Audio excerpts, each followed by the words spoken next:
This next session, India's strategy as an emerging great power, there are no slides for, but there will be lots of robust discussion, I'm sure. So I would like to introduce James Crabtree. He is the Executive Director of the International Institute for Strategic Studies in Asia. He's also a professor at the Lee Kuan Yew School of Public Policy, which many of you are familiar with. His 2018 book, The Billionaire Raj, was a finalist for Book of the Year on the FT McKinsey list. And before joining academia, he is a former journalist. So he once was not recovering journalist. Most recently as Mumbai bureau chief for the Financial Times. Next to him is Amitendu Palit, senior research fellow and research lead on trade and economics at the Institute of South Asian Studies at the National University of Singapore.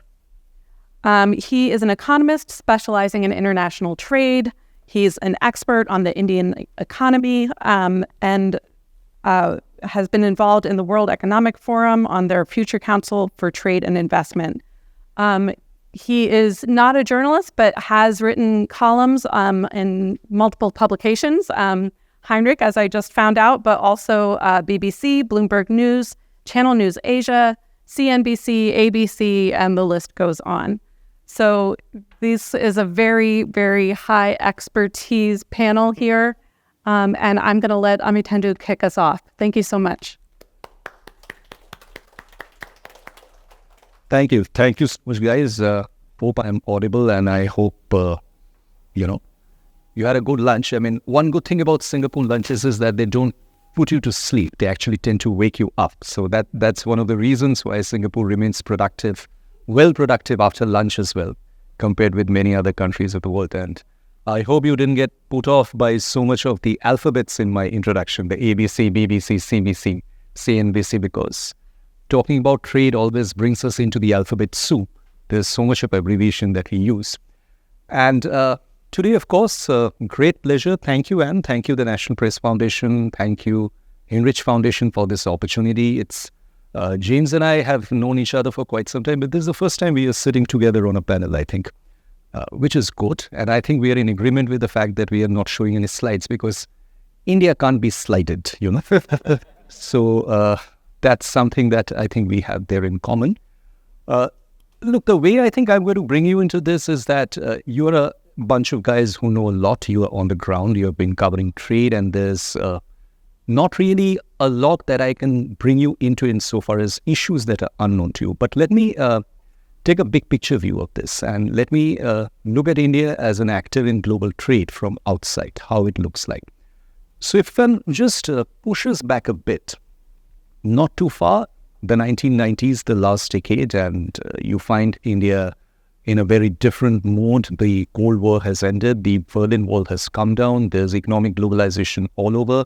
The rules of the world order are changing. Rules of trade are changing. The GATT is giving way to the WTO, and India is playing an extremely important and active role in the discussions that are coming out, the voice of the global south, and so on and so forth. Then comes the new century, and in between, India is reforming economically. Internally, India is reforming, getting connected to those parts of the world with whom it had very limited engagement. In principle, Southeast Asia and Northeast Asia. Then comes to 2000, and there's a series of trade agreements which it starts negotiating. Not that these are very comprehensive in scope, but that was also a point of time in the world when free trade agreements were not really known for their comprehensiveness. They were kind of in addition to what the WTO was doing at its own level. So we had those experiments going on in the APEC as well, which were more of a voluntary guide, talking to each other, bringing down trade barriers, trying to simplify movement of goods and knowledge and capital across the borders. And India starts negotiating with small steps, first with Thailand, then with Sri Lanka, gets on upward into bigger territory. I mean, games played by the big boys. So starts off with Singapore, then starts negotiating with ASEAN, talks to Japan, talks to Korea. And what you find by the early part of the decade of 2020s is that India surprisingly has got quite a few free trade agreements under its belt. So you have the Japan agreement, you have the Korea agreement, you have the ASEAN agreement, you have the Singapore and the Malaysia bilaterals and a few others. It's still talking Turkey in some sense in the WTO, but the WTO by this time has reached a dead end post-2008 after that famous summit where, India and China and the US and Europe could not agree upon what would be the import surge, which would decide upon a trigger for the special protective mechanism of tariffs to kick in. From that point in time, the WTO really ground to a halt on a large number. The decade of 2010, beginning from 2012 onward, I would say, marked a different period in India's trade history. And this was what I typically describe as a period of reticence and disengagement. So, slowly find India backing off from a large number of trade discussions. First, with countries with whom it had progressed a lot on Canada. It backs off. It backs off very surprisingly with the European Union, from the European Union discussions that were taking place at that point in time. And finally, the icing on the cake is delivered by its decision to pull out of the RCEP, 2019 November. That was the final icing. So that, in a sense, was, I would say, a turning point in India's trade policy history, which now, looking back at the last 3 years, has taken a very different turn. And this very different turn is towards a period of great proactivity, engagement, whether constructive engagement or otherwise we can discuss later, but strong engagement, there's no denying the fact. So there are FTAs which have been concluded in record times. I believe the India-UAE FTA has a record of being the world's fastest concluded FTA within, 6 months of discussion, I suppose, something like that. The India-Australia ECFA has gone off into the records very fast. But there are hurdles which are coming up on the India-UK negotiations with EU. The deal with Canada should be coming through fast. There are other countries with whom India is engaging. This includes countries from the Gulf Cooperation Council, Israel. And I guess a very significant part of all this is India's participation in the Indo-Pacific Economic Framework for Prosperity, the IPEF, which in many respects, to me, is a completely new chapter in India's trade and external economic engagement, and we can talk more about that as we go ahead. What explains this change? How has all this come along? Look, I'll kind of cut the chase and get to the point from where this change actually started happening. And I think the change was the departure from RCEP.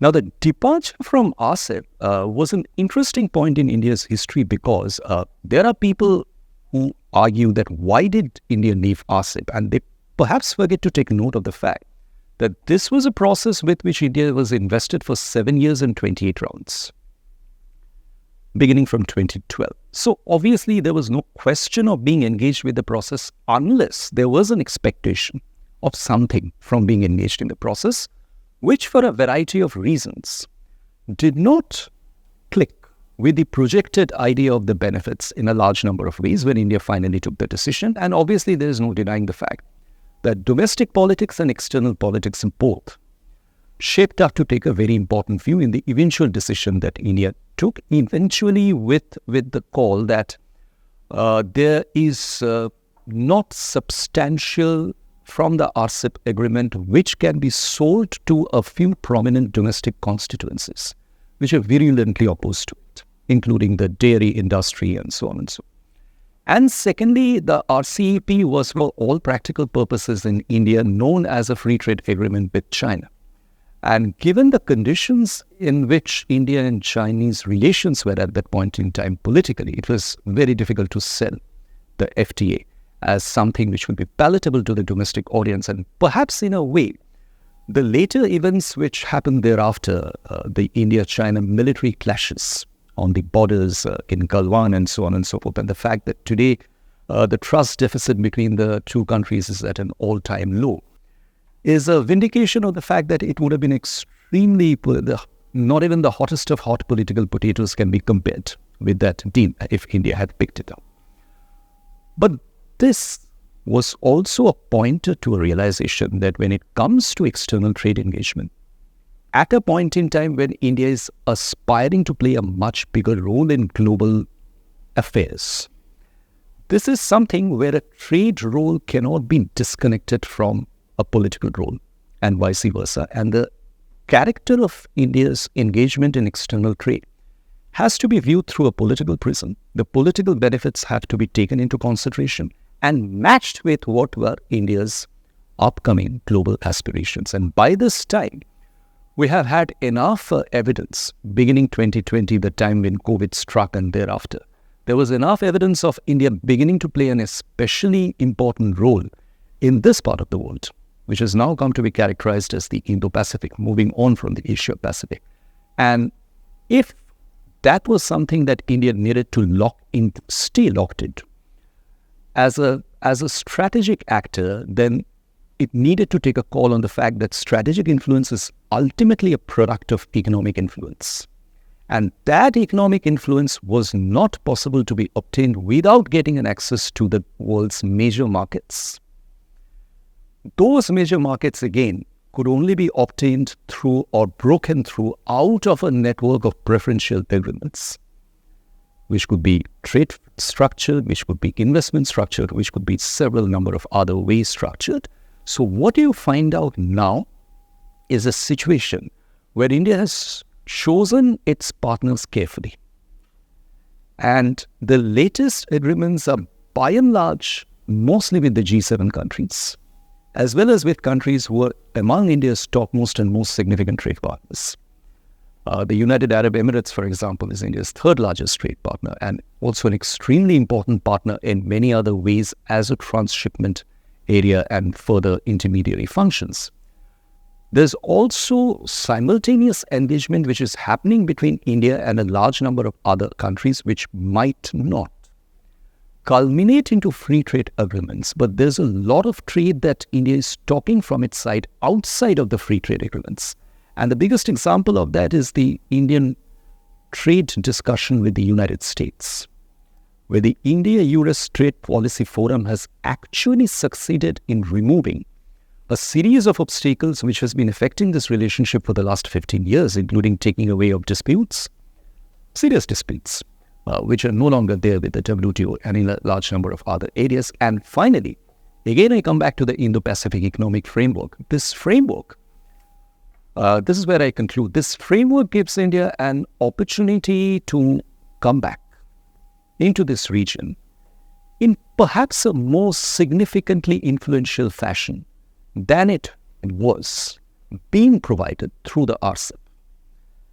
It's clearly a much bigger actor in the region now if it gets to play the kind of role that it is playing in the IPEF through regional rulemaking, which is all a question of standards. And in those areas of standards, which are the new generation standards, supply chains, clean economy, new technologies, digital economies, these are clearly going to be the areas with which the world and the region will live with in the foreseeable future. And the fact that India is getting to contribute to that rulemaking process, along with the United States and its defense and strategic partners in the region, is something which gives it the opportunity to recover a great amount of the goodwill and capital that it had perhaps lost, at least as an impressionable way, when it left the RCEP. So today it's back to re-engaging with the bulk of the ASEAN through the IPEF, again constructively. It's back to talking with the rest of the RCEP members bilaterally, in fact, perhaps in a far more productive way, because many of the non-ASEAN RCEP members are also now security partners of India, notably Australia, Japan and Korea. So I think there's this very clear understanding that trade for India will no longer be an exclusive option. It will be an option which will be looked at very closely with the national security and national interest priorities, taken together with the evolving geopolitics and geoeconomics. And that requires for all of us who have been looking at Indian trade closely to start looking at trade with a different perspective. I'll stop here. To the billionaire Raj. I'm not doing billionaire hours. So we sort of decided we'd split this up, that Amitendu, being the brains of the operation, would do trade policy, which is what we're meant to be talking about. I'll do this is me. It was me too much. I'll do a little bit of geopolitics. So I used to be at the Lee Kuan Yew School. I'm not anymore. Now I run the Asia office of the International Institute for Strategic Studies. We run the Shangri-La Dialogue. That's the thing that most people know us for, which is a big kind of regional security summit, which just happened, thankfully, very successfully about a month ago. How many? We've got 4. We've got PTI here. Who else is from India? 2. Any others? 3? Is that it? 3, 4? And how many from China? Okay. 1, 2. Okay. So, all right. So we have, I guess I will talk for 5 minutes about sort of India and China, really, and what's going on behind all of this, because as Amitendu said, there was a period of history from, 1980 to to the great financial crisis, maybe just afterwards, in which trade policy, economic policy was sort of to some degree insulated from and divorced from security and geopolitics. That period is clearly over, and therefore, to a much greater degree than would have been true in the early period Amitendu was talking about, trade policy is now a kind of function of security policy, I think.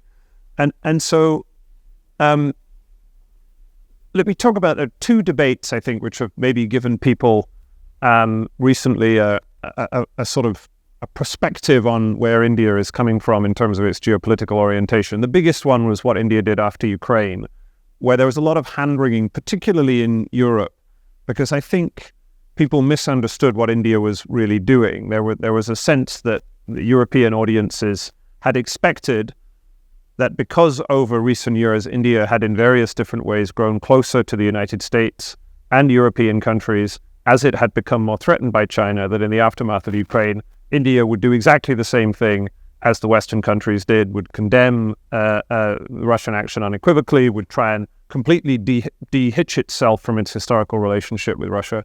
India would do no such thing. It didn't think that was in its own strategic interest. It had weapons interests, oil interests. It sees its relationship with Russia as being a valuable one in the long term, in part because it gives it some leverage with respect to China. But what you didn't see in the aftermath of that, and I think this is the sort of the main lesson, which is watch what India does as opposed to what Mr. Jaishankar, the External Affairs Minister, says. He is a past master at kind of poking the West in the eye and is often willing to call out Western hypocrisy. The West has got perfect large amounts of hypocrisy to go around, so there's a rich target. But if you look at what happened in the aftermath of Ukraine, India continued to grow closer to the United States, its Quad partners in Asia, the European countries, and select others, including, the United Arab Emirates and others. So there hasn't been any change in India's general direction, which is to grow closer to the US and its partners as it has become more threatened by China. The second debate is more of an intellectual one that has been to do with the nature of the US-India bilateral, and which was prompted by an article in Foreign Affairs magazine by Ashley Tellis in the issue before last, which was called America's Bad Bet on India. The headline was a little bit misleading, but the gist of the argument was, I don't know if Ashley Tellis is probably the most respected, is a US citizen, but the most respected watcher of the US-India strategic relationship. And he made the point that there are some in Washington who are hopeful that India will become a kind of a full-service ally of the United States in the mold of Australia and Japan. He said there's almost no chance this is going to happen. And in particular, if the US gets itself into a fight with China over Taiwan, don't expect India to do almost anything at all. And I think that article was misread a little bit because in a sense what he was arguing was, be realistic about this. That doesn't mean that you shouldn't continue to broaden and deepen the US relationship with India, but just be aware that it has limits. As in Ukraine, there are some limits to what India perceives its own self-interest in, and it doesn't see that it has much of a self-interest in getting itself messed up in a conflict over Taiwan east of the Malacca Straits. Nonetheless, the big picture, as I read it, on India's position is that, it feels threatened by China. It felt threatened by China because of what happened in the Himalayas, continues to feel threatened. It feels threatened because China is at making repeated sort of incursions into India's strategic space in the Indian Ocean, all sorts of, that's ports in Myanmar and Bangladesh, submarines popping up in Sri Lanka, all sorts of things, sort of the prospect of Chinese aircraft carriers in India's backyard. And India is, relatively economically and militarily weaker than China, and despite what's happening with China's economy, getting more so, as in the pace of Chinese military modernization means that, China's military is improving at a rate that is faster than India's, and China's economy, off the larger base, is growing larger relatively than India's, even if India's top-line growth level is higher. And so what options does India have? Well, the kind of IR theory will tell you can do internal balancing, which is to try and improve your own economy and modernize your own military, which India is trying to do, but that alone isn't enough. And so the only thing that's left to you is external balancing, namely making stronger partnerships externally, and that's exactly what India has been doing pretty reliably over the last period. So you see lots and lots of action on the US-India bilateral. I was last in Washington in March. Everyone was very delighted with what's called ISET, which is the US-India technology-focused partnership, which is an attempt to try and refocus the relationship around the fact that both are technology leaders, which has some trade implications, but also implications in defense, for instance, as the US tries to support India's attempt to develop more of a domestic defense industry. It reflects some ambitions on electronics manufacturing and semiconductors, for those of you who cover semiconductors in Taiwan, one of you at least. There's lots of action also on the kind of reaction between the US, the relationship between India and the US allies and partners. So India, Australia, India, Japan, India, Philippines to a limited degree, and India and, as Amitendu said, the European Union.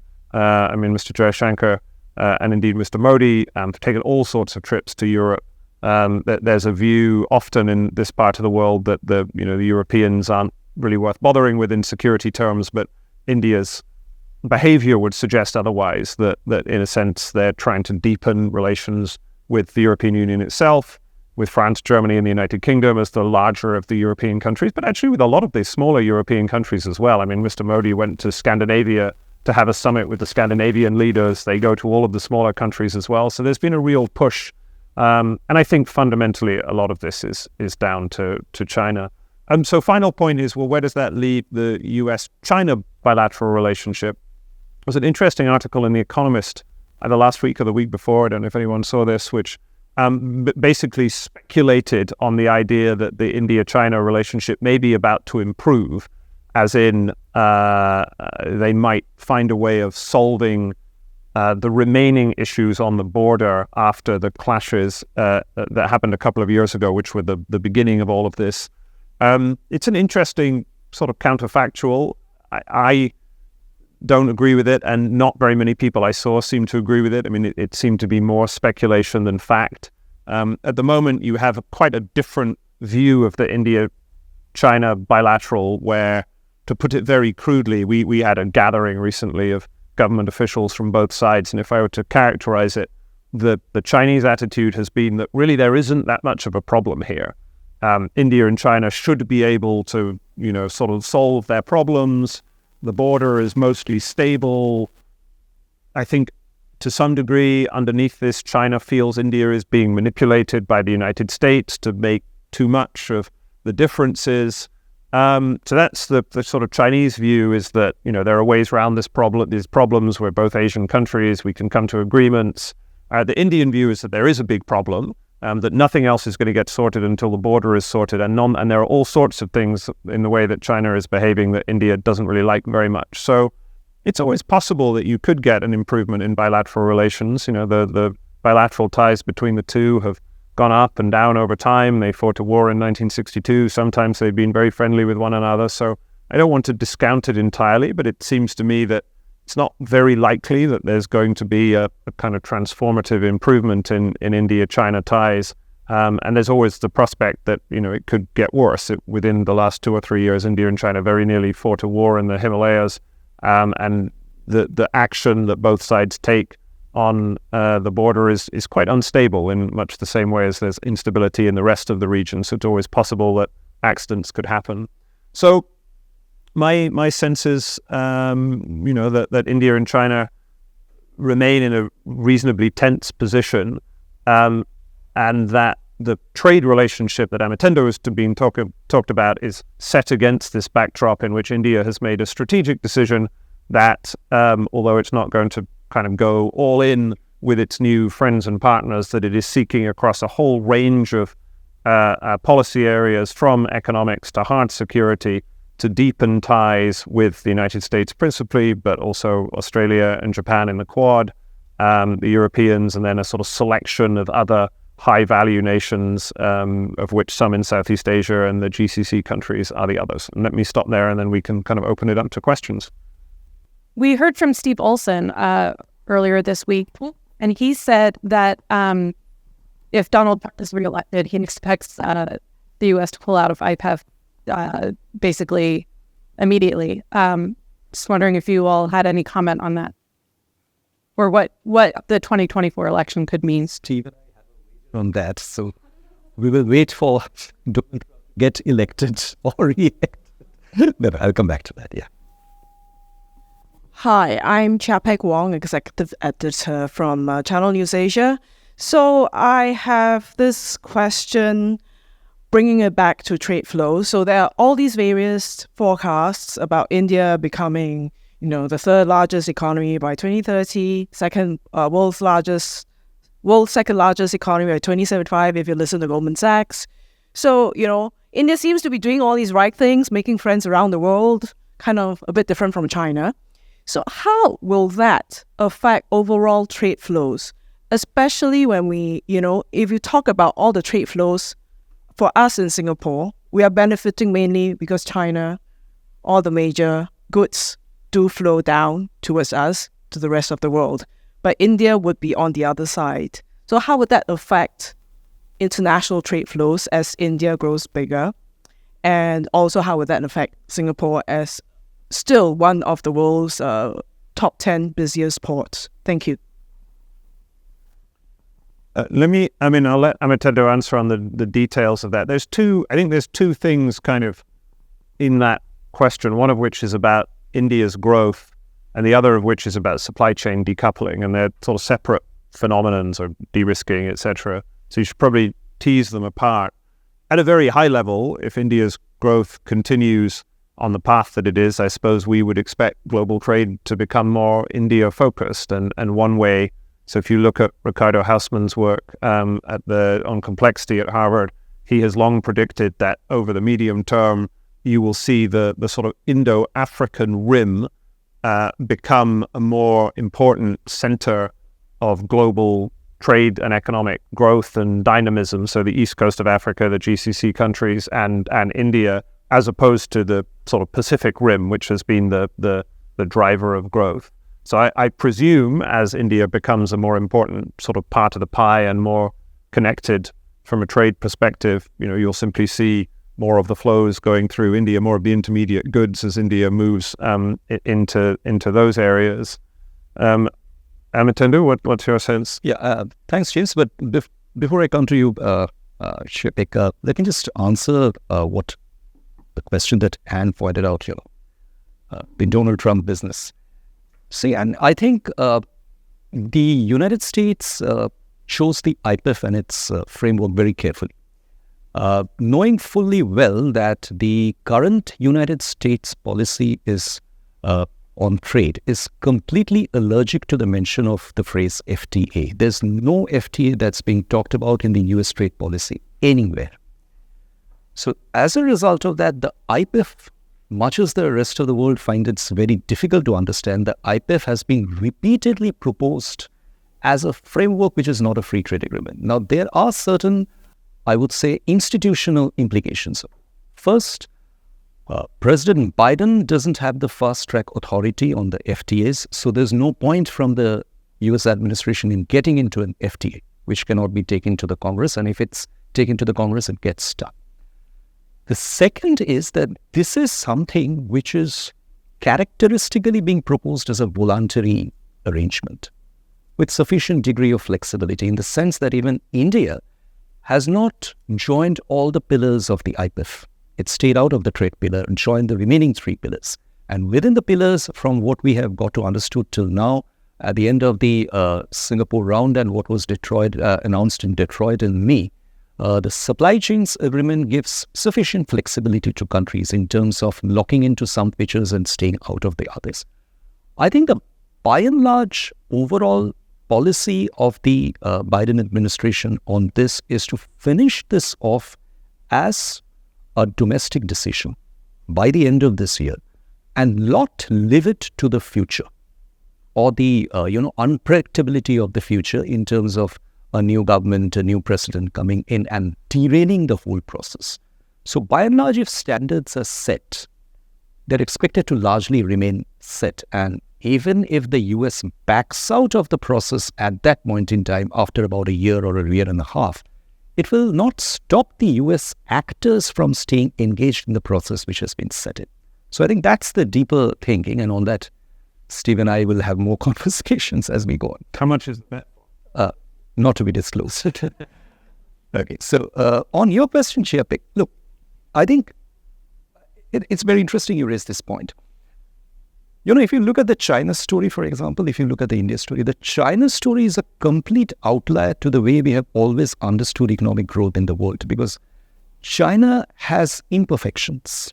And technically, an economy with the kind of imperfections that China has should not have achieved the kind of growth rate that it has. Subsequently, similar growth rates have been shown by India, they have been shown by a country like Bangladesh, they have been shown by Turkey, they have been shown by many other countries. These are countries which are showing the ability to grow very fast without a corresponding increase in their per capita incomes. It's not necessarily that a high growth for the economy is getting translated into commensurate growth and betterment of standard of living for all individuals. It's happening selectively. It's happening within the country. So what that means is that the old ideas that we have always attached to trade, that countries will trade on the basis of their comparative advantages, they will trade on the basis of their resource endowments, they are perhaps required to be looked at afresh. When you raise the question of India, I always look at India as a country which is probably going to make a huge contribution to the world economy, not through manufacturing at large, and I'm choosing my words very carefully, not manufacturing at large, but selectively in manufacturing, but largely in services. Today, this is a country which has more than, estimates vary, but I think roughly almost 2/3 of the Indian economy comprises of services. And there is a lot of talk, including economists like me, who have always argued that, look, this transition from agriculture to services is a very difficult transition. There has to be agriculture from where it has to move on to labor-intensive manufacturing. That's the East Asian flying geese model, You move on to labor-intensive manufacturing, you move on to higher value-additive manufacturing, then you move on to services. In India's case, that has not happened, and it's unlikely to happen. So there are two things that are going to happen. India is going to make a substantive contribution to global services. And those global services are not just in the form of services that we normally know and talk about. It's not just transport services. There's going to be a lot of movement coming out from the Indian people in terms of education, in terms of tourism, in terms of movement of professionals, which has happened and will keep happening. And that's going to be a net foreign exchange generator for India. And perhaps for those countries who are able to utilize those assets, number one. Number two, where I see the India-Singapore relationship, or for example, countries like Singapore, for that matter, you could even take the example of Hong Kong, you take the example of Dubai, you could perhaps to some extent, if matters work right, perhaps, countries like cities like Sydney and so on. There's an intermediary complementarity which happens between these countries.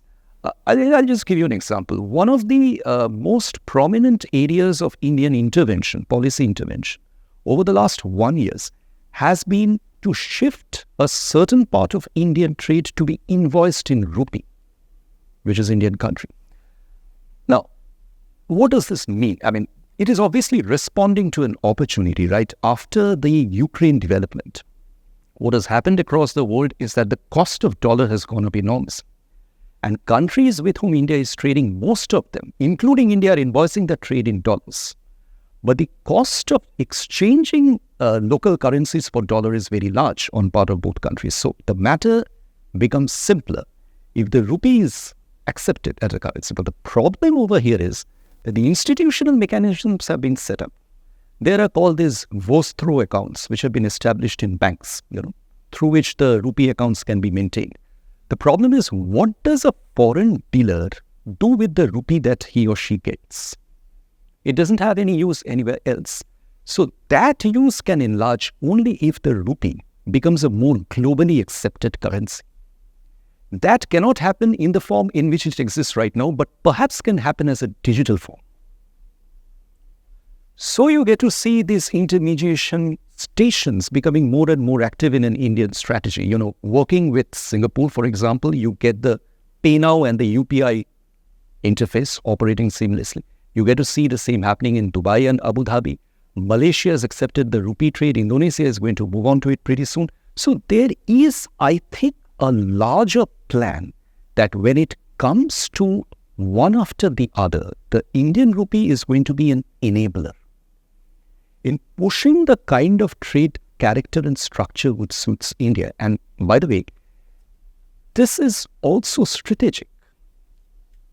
I mean, the Chinese experience has shown us politically the extremely critical role that diaspora plays in determining country-to-country relations. And there is no reason why the Indian diaspora should not play that role if they are backed with the right economic instruments.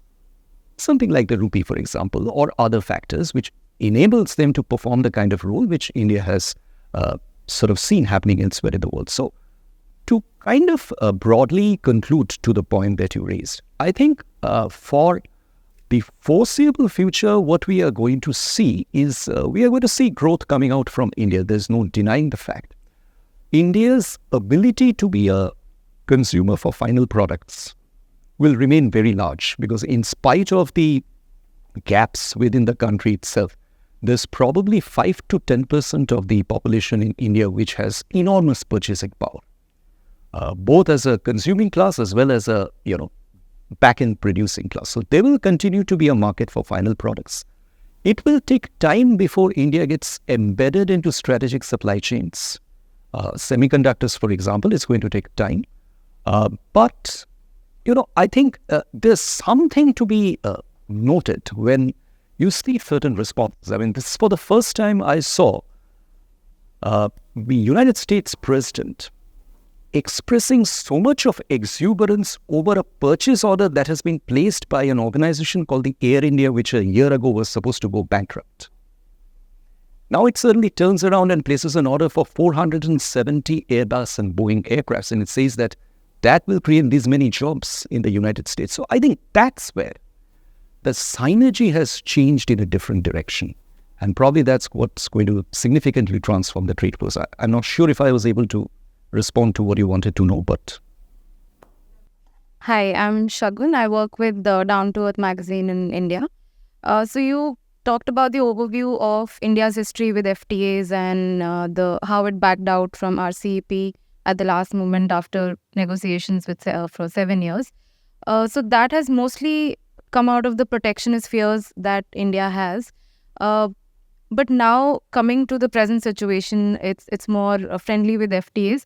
But is India still a reliable trading partner? Like, does the world see it that way? Because just for example, last year, when Modi, I think, went to US and said that if WTO allows, we will feed the world.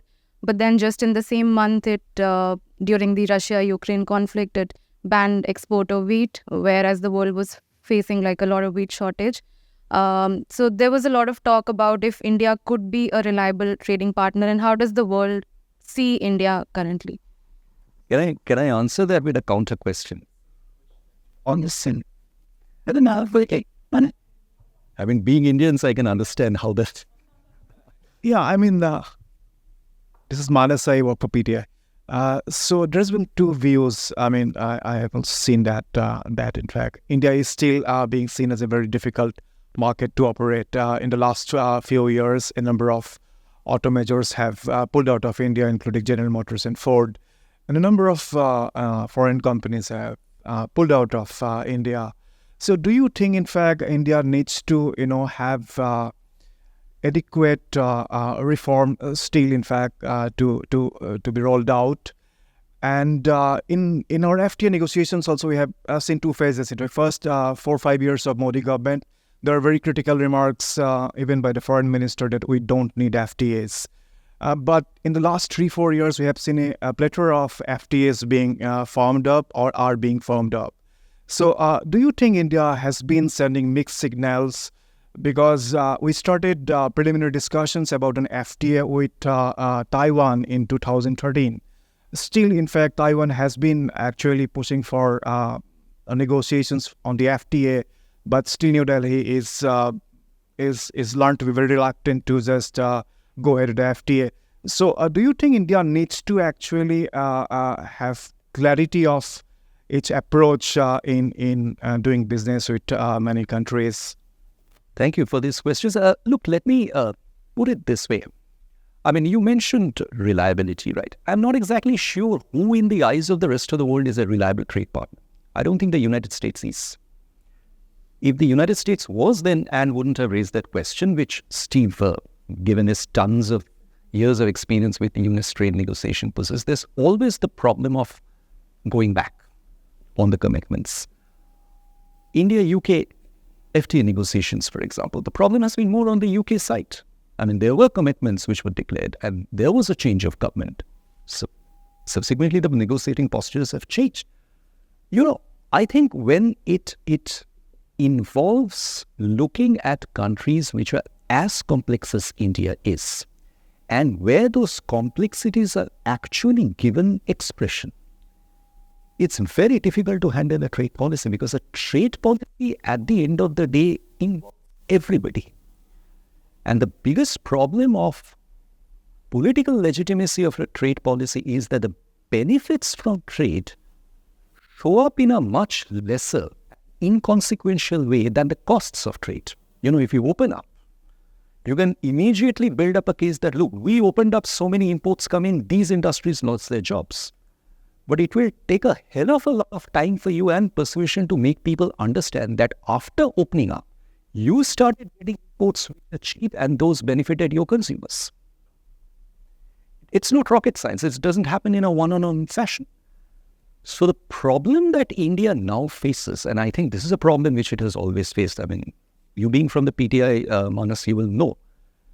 When the India-EU negotiations were called off in 2017, those were called off on the basis of the fact that there were tremendous oppositions that came from the automobile manufacturers, from the wine manufacturers, and a large number of other domestic manufacturers. But there was a group, and I'm specifically referring to the garment clusters in Turupur and other places, who were ecstatic about this FTA. And if that FTA had gone in by this time, the South Asian economic story would have been different. You might not have had Bangladesh becoming the largest exporter of garments to EU. You might have actually seen India being very close to that position, the preferential access. And today, Bangladesh is having to regret the fact that once the LDC status goes, this everything but arms access goes, right? In India's case, it would not have been the LDC status, but there would have been bilateral preferential access, which you lost. And today, there's nothing which is going to give you that access unless you compromise. And where do you compromise? The EU's area of interest will be very different. You need to look out for data security. And you might argue that why should we give data security? Why should we align to the GDPR? Now, my point over there is that you don't have to align with the GDPR, but what else can you align with? Is there an alternative to the GDPR? It's like saying the WTO is bad, but what is better? Because you don't have an alternative to the WTO. So I think in this respect, these challenges will always remain with India. There's no way these challenges are going to go. Negotiating with India is always going to be a tricky position. And I think this is something which has actually been understood very well by a country like the United States. So today, when the United States engages with India on trade, it actually doesn't go through a formally pre-announced structured framework. It takes to talking much more with concerned actors who are in the process, the companies, the other stakeholders, and as a result of which there's a certain degree of confidence building which is required in the process. The second point over here is that I think India, and I'm referring to Indian negotiators with whom I have had long chats on this subject, Indian negotiators have a degree of discomfort with a certain kind of trade issues which they're not comfortable handling. For example, if you look at the treatment of state-owned enterprises, which features prominently in today's trading, the digital economy, that hesitation arises from the fact that in India you don't have the regulations. What are you going to negotiate on the back of? Today, if you are supposed to discuss the frame for interoperable, cross-border data flows, what the IPEF is discussing, India is hemmed in by the fact that don't yet have a domestic regulation which governs cross-border data flows. So what is the Indian position going to be on the subject? I think we must appreciate the limitations under which Indian negotiators also work, aside of the politics, aside of the turf issues. We know that the Indian trade policy making space is still very much dictated by silos. There's no integrable approach to this, which perhaps will come. But yes, I accept the fact that negotiating with India will remain a challenge. But I think the nature of these challenges are changing. Now the challenge is expected to be much more coming in from the perspective of a country which is trying to pick up a strategy of learning by doing. And it is always going to be a case where in India, the eventual decisions will have to come from the topmost layer of the political decision making. That's where the game lies. Hello, this is Xiaoyan from China Business News based in Shanghai. So my question is, despite of the tense political relations and the decoupling efforts, the China and the Indian bilateral trade still see 2 digits increase in the past few years, especially Chinese export to India. So my question is, do you think the increase will to be continue or will be stopped in just a few years? Thank you. James is the China expert. Well, that's a different question, though, isn't it? I mean, it's you're right that the bilateral trade is growing. Could continue to grow. The two economies are complementary. It depends, I think, the extent to which India is successful in replicating some of the many things that it imports from China, because it's mostly trade going one way, right? I mean, if you look at the line items being exported from India, then there's some high-end services, but it's a lot of more basic commodities. So, but I think a lot of that will hang on what happens with the bilateral relationship at the higher level. I mean, I think that's when you see, if you go back and read that Economist article, the increase in trade is one of the sort of predicates for an argument that a rapprochement would be in both sides' interests, which economically it would be. But I think the question is that going to be enough? And I suspect it isn't. I mean, the Indian side know that there's, the investment from China. It would be helpful to have Chinese infrastructure providers. I mean, India has a number of enormous challenges. The climate transition is one. The move from a rural to a more urban society is another. And both of those are areas where China has some expertise that it could share. So it's unquestionable that there are sort of gains to be had through trade. But all of that has to be seen through the prism of national security competition. So I think that's the kind of more important question. I don't know, Amitendu, are you long on India-China trade? I will just respond to that by taking reference to a simple point. I think at the end of the day, both India and China realize that geography cannot change. Look, they have to coexist with each other. The history also will not change, and the history is not showing much signs of changing. The trade relationship is something which was developed over the years. It cannot change over time. My short answer to your question is that I do expect India-China trade to continue in a fairly robust fashion for at least a few more years, till the time during which India develops sufficient domestic capacities for switching from some of the imports where its reliance on China is heavy. But there are imports over which India certainly has a fear that greater dependency can have a bearing on national security interests. And I think these are the areas where India will try to slowly wean away from its dependence from China. Now, look, I want to make one point here. It's obviously China-India's relationship is very, very complicated. But I think if you take that complication out, if you just look at this factor, that if a country like India, or for that matter, has high dependency on another country in sourcing, that dependency, given the circumstances, given the imperatives, can always be quote-unquote weaponized and utilized for geopolitical advantages. So that's something which nobody will want to come into. I mean, that perhaps happens even for a country like Taiwan, that perhaps happens.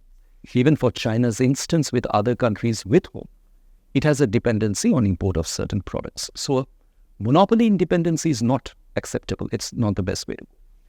So I think the India-China trade in a large way will remain robust, but you are not going to perhaps see that robustness continue in certain areas like, for example, telecom equipments, where there is a clear decision on part of India to shift away and diversify its import products. It's likely to remain strong maybe in areas like fertilizers, chemicals. Still sufficient capacities are developed at the Indian end to exist. And I think there is also this understanding that the India-China relationship has a complication which is very difficult to understand for external actors. I mean, it's not something that, other countries with whom China has difficult relations will immediately understand nuances of this relationship. It's very complex, it's politically, yet there is engagement. So I think that dichotomy has to be taken on in full to understand what is the complication. So the fact that trade continues despite disturbances on the other side is a reflection on that dichotomy. Hi, as Wen Yili from Business Weekly from Taiwan. So just curious because I've seen the U.S. commerce have been actively talking with India for supply chain issues, and then they want to regard India as an alternative to China. But I was wondering, how do you see the U.S.-India relationship is going to maybe bring some changes to U.S.-Taiwan to India-Taiwan relationship? Because there's a lot of actually electronic suppliers that are Taiwanese and they're moving out of China right now. You want to take a shot? I think India, just very briefly, India will be very cautious about. India has been cautious for historical reasons about building stronger ties with Taiwan because of the bigger India-China relationship. India sees China as a threat, but it doesn't want to kind of antagonize China unnecessarily because China then has the capability of holding various Indian interests at risk. And this, goes right back to the period prior to the 1962 war, which was also the period in the late 1950s in which there was a sort of tumultuous period in cross-strait relations. And for some Indian strategists, the fact that the U.S. kind of took the temperature down in Taiwan was a precipitating factor for China's willingness to consider a military conflict with India in 1962. So people remember this. I don't think India is going to do anything rash on the security side. But, as you say, there's a lot of interest in India, and Amitendu can speak to this in more depth, on the technology side. To get to Manash's point, this is going to be an up and down journey. You just saw Foxconn, I think it was, cancel its partnership with Vedanta. Quite why they thought they were going to make semiconductors with Vedanta anyway. Sort of seemed mad to me. This is a funny company. But so the challenge of managing this kind of economic technological relationship, I think you do see some of the more hawkish voices in the Indian strategic community sort of saying that India should do more with Taiwan economically now.